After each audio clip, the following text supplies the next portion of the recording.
सर से इजाजत थे। अस्सलाम वालेकुम। ما ته خو یو غزل یاد کړی چې یو غزل به وي او یو دو شعر به مخکې وي چې مونږ پښتانه ګوره یوه ژبه په خوله کې ساتو، مونږ پښتانه ګوره یوه ژبه په خوله کې ساتو، بلها خبرې څه کسانو ته په زړه کې ساتو. ستاسو د 22 کالو پیغله د سرتوره ګرځي، مونږ د 8 کالو ماشومه په برقه کې ساتو. چې خوب پرېږده تعبیر ته ضرورت نشته، سوال نه کوي فقیر ته ضرورت نشته، کور کې د په خپل آبای ځان دم کبار موزه پیر ته ضرورت نشته،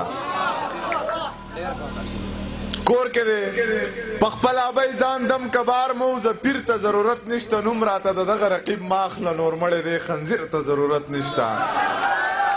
بس چې تک کوی زدن شوې په ګولۍ ولوړی ستا تصویر ته ضرورت نشته. کله چې د شپږو بچو مور شوله بیا یې ویل ضمیر ته ضرورت نشته. مهرباني د ستړو ارمانونو لاندې ژوند کومه، د یو سړي د احسانونو لاندې ژوند کومه، د غربت پیټې مې په سر دې ښه مې وینې خدایا، د غربت پیټې مې په سر دې ښه مې وینې خدایا، د یو خانجي د بیګارونو لاندې ژوند کومه.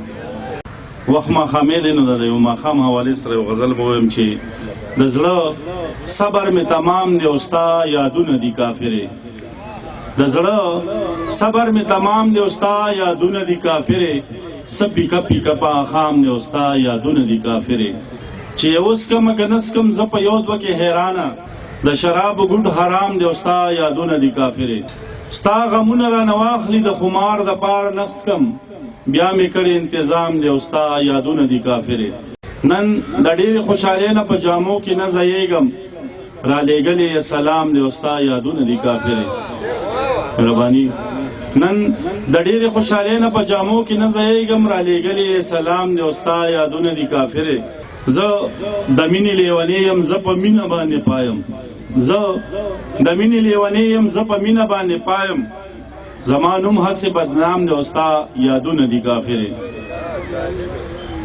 مقطع ده چې ستا د سر قسم یې راکړو وې سالاره نور به نسکي، ستا د سر قسم یې راکړو وې سالاره نور به نسکي، د ساقي په لاس کې جام دی او ستا یادونه دي کافرې. مننه جی.